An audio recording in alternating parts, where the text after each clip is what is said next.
Hello and welcome to Unacademy, one-stop destination for civil services aspirants in English medium.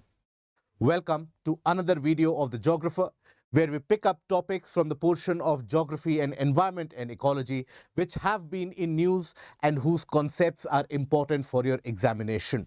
We take up the topics, break it down for you, make it consumable for you, and understand its relevance for the exam.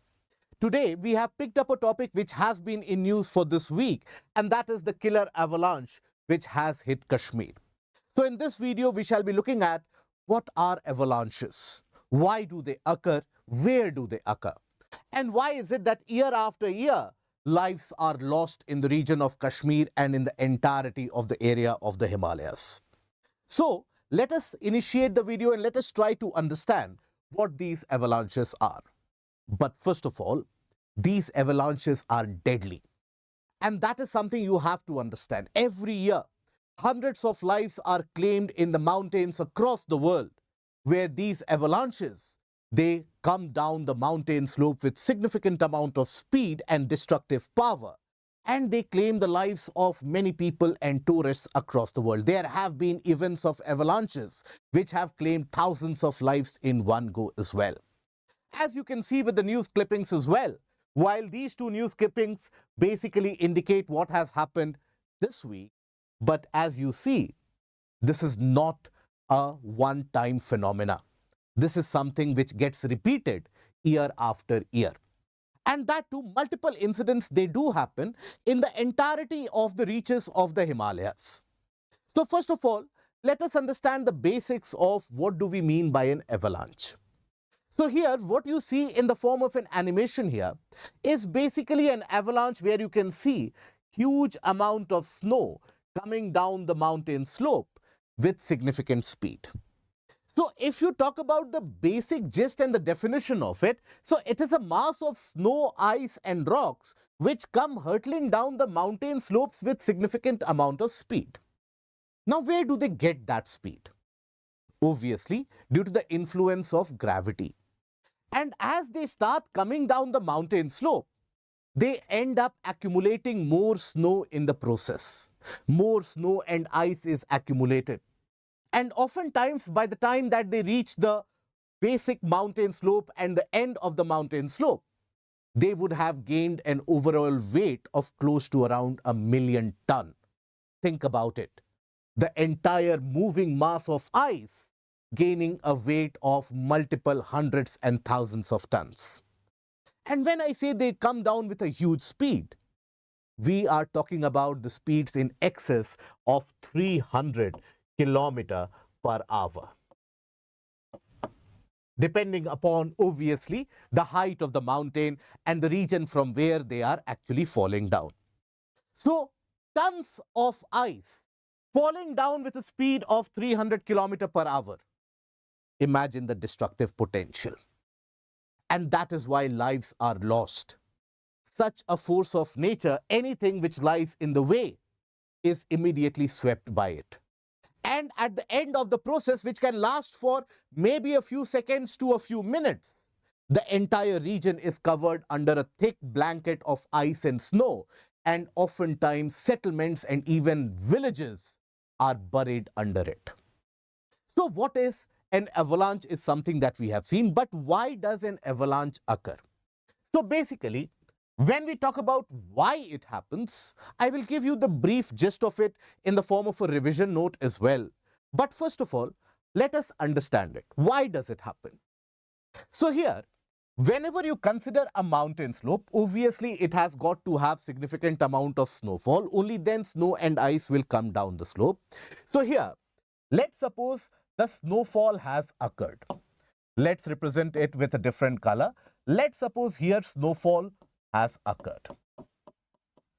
Now, if that snow and ice cover or the snow and ice sheet, if that is unstable, that is, it is not fixated to the slope and the floor of the mountain, then what can happen?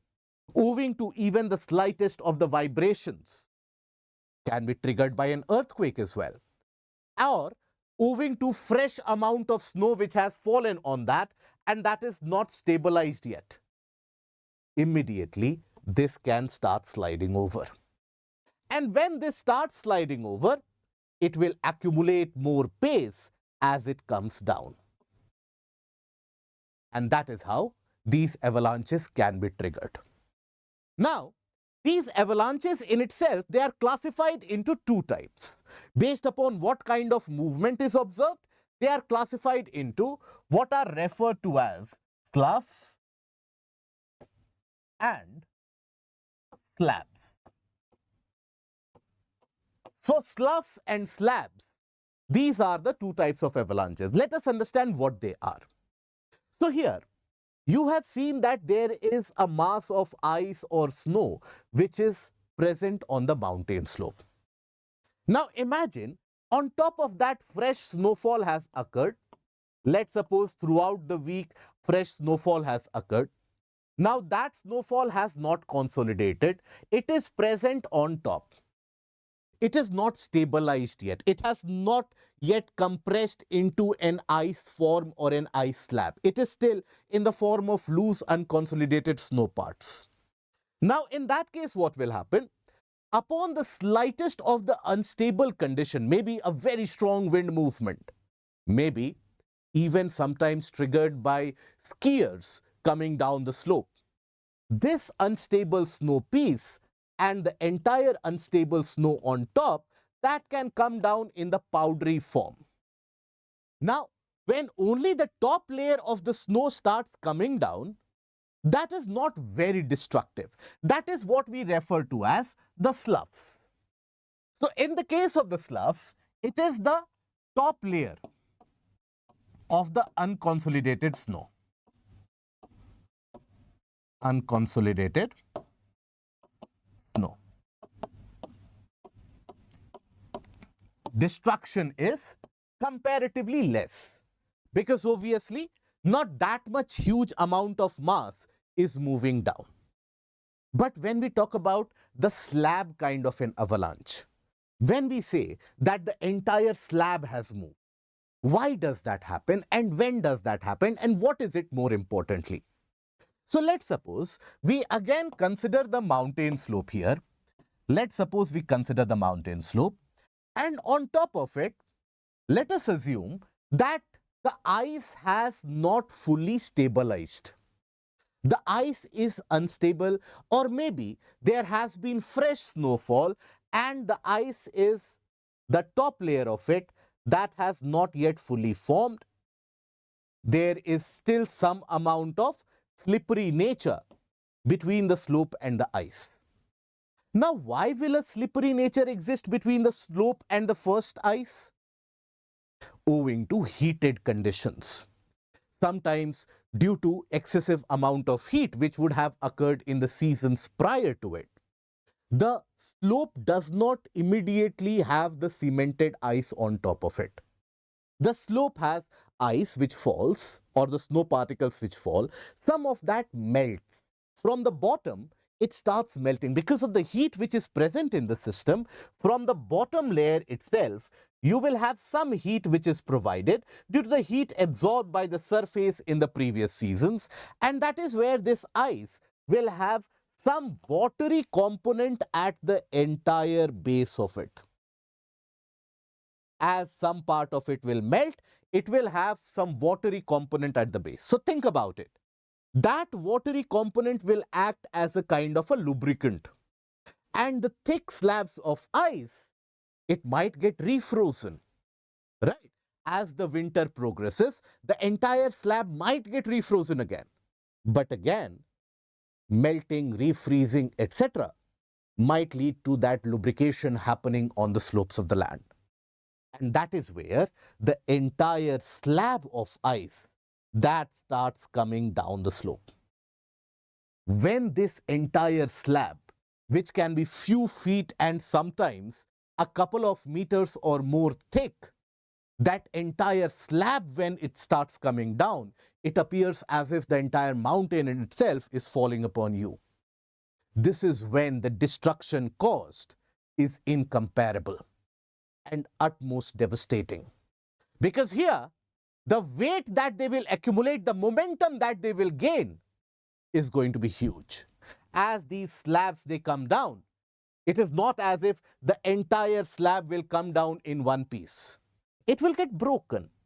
It will get broken into different parts. Why? Because melting, and refreezing, that will lead to weaker layers, and that lubrication will provide for movement in different chunks and particles. And that is when the entire portion of it will come crashing down. Right? So that is what is referred to as the slab kind of avalanche. So again, in brief, a quick revision: what is a slough and what is a slab? So in the case of a slab, or what we refer to as a slough kind of an avalanche, in that only the top fresh snow which has fallen in an area, only that starts tumbling down. That can be triggered by an earthquake, that can be triggered by sometimes very strong wind movement, sometimes can be triggered by the tourists, that is the skiers who move down the slope. That is not going to have that much amount of destruction, because in the case of a slough, that much weight is not moving. But in the case of a slab, where the surface in itself has not got the ice cemented on it, the entire thick and the meters deep of ice slabs, they fall down the slope. So that is an avalanche.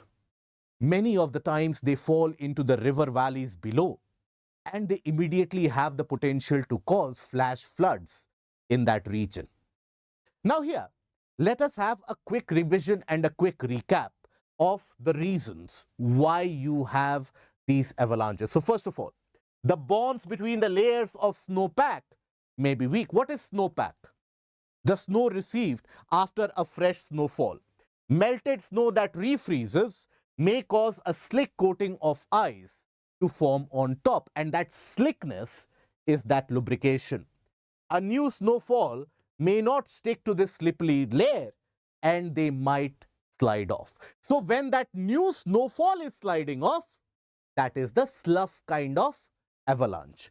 Okay, so this is a slough kind of avalanche. Then during spring thaw, that is during the spring season when the ice will melt, melted snow can seep through the snowpack, making the surface of the lower layer slippery. The contact between the ice and the rocky mountain surface. Added weight or vibration can easily send all of these down the slope, and that can lead to a slab kind of an avalanche. Now, what happened in Gulmarg, which has led to the casualty of one of the tourists who have visited that area? So basically, you had the situation where certain areas were given a green and a go-ahead that these are safe for skiing purposes. But a group of these Russian tourists, they explored and they ventured into a no-go area where the ice was not fully consolidated. And that is when they started sliding down the slope, a significant snow slide was initiated. A kind of an avalanche was initiated. Now, that claimed one life while the others were rescued safely. But why does this happen in Kashmir? And that too, year after year. It is happening in the regions of Sikkim as well, sometimes in Arunachal as well. We have lost precious lives and armed forces as well due to these avalanches. So why does it happen? First of all, significantly due to steep slopes, particularly the southern slope. If you consider the mountain and the entirety of the Himalayas, they are not symmetrical in nature. You have what is referred to as a hogback topography. One side is steeper, other side is generally gentler. So because of that steep slope, the influence of gravity is further accentuated. And that is when, aided by that gravitational pull, everything starts coming down and comes down with a force. Secondly, due to sudden and increased amount of snowfall. Now, how is that relevant? Basically, when we talk about snowfall, let's suppose some amount of snowfall keeps on happening on a regular basis. The snow gets time to cement itself with the existing ice cover. Slowly and steadily it binds itself and gets converted into stable ice. But if suddenly you have huge amount of snowfall, that in itself can trigger the movement of the top layer. Why? Because that huge amount of snow would not have gotten enough time to stabilize. So that is where sudden and increased amount of snowfall. Then you also have changing patterns of snow. Why? Due to climate change. And we'll come to it. So due to climate change, the impact in the region of Himalayas has been further exaggerated. And in the region of Himalayas, for example, you would have witnessed this year itself that 4 weeks or 5 weeks back, there were national headlines that the region of the northern reaches of Himachal Pradesh and Kashmir Valley as well, they were without significant amount of snow. Many of the higher reaches were left high and dry for that matter, in literal terms. Now, why is that happening? Due to increased amount of warming. And particularly in the region of Himalayas, which have also been impacted by the pollution which has been occurring in the region of the entirety of Indian subcontinent. In the entirety of Himalayas, there has been deposit of even black carbon. Now, what it has done, other than the normal events of climate change, black carbon and its deposits, that has increased the absorption power in terms of the solar rays. More solar rays are getting absorbed. And when more solar rays are getting absorbed, the heating has increased. Other than that, now for the past few years, it has been recorded that the western disturbances which bring the winter snow, during that entire period of extreme winter in Kashmir, what is also referred to as the Chilai Kalan. Now this Chilai Kalan is that extreme 40-day winter in Kashmir, where the temperatures can dip to a range of even minus 10 degrees Celsius. It is a 40-day period.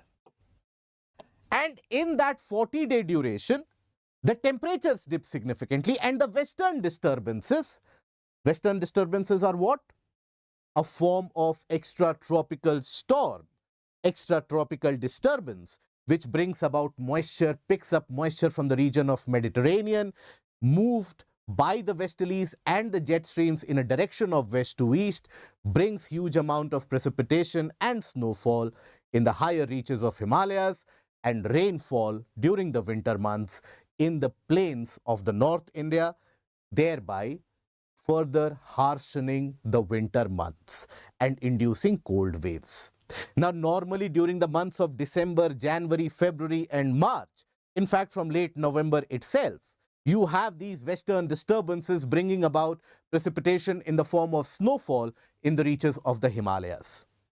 But for the past few years, this has been significantly irregular. As a consequence of that, there have been dry spells and dry periods. Now, as you see the mountain slope without any ice for a long duration, and suddenly there is that excess amount of snowfall, that snow will never be able to stabilize. And overall, the average temperatures are getting higher and higher. So as the average temperature is getting higher, what does that mean? That basically means that even if the snow has fallen, some part of it will partially melt, it will behave in a slicky manner. It will not cement itself and thereby triggering these avalanches. So that is why, due to weakened western disturbances, due to lack of this Chilai Kalan, where that traditional very cold period is not happening anymore, that is why the snowfall is irregular, the slopes are without ice, and the ice does not get time to get consolidated. Okay? So this is why the avalanches are frequenting this area. So, in this video, what we have seen? We have basically seen what is an avalanche, why does it occur, the types and categorization of avalanche, why it is so very deadly, why is it that it frequents the region of Himalayas and particularly the region of Kashmir, how is it that climate change is responsible for that. So very briefly, if you think about the reasons why climate change is responsible: heating, increased heating, weakening of western disturbances, long hot and warm spells, heat from the mountain further melting the snow, leading to that slick movement. That is all which is required for you to understand from this topic, which is relevant for your examination. From here, you generally find both prelims as well as mains type of questions to be asked in the examination. So that is all that we are going to discuss for this particular topic. If you have liked the content, please don't forget to click on the like, share and the subscribe button. And we meet again with the next video of the geographer. Till that point of time, take care of yourself. Goodbye. Thank you.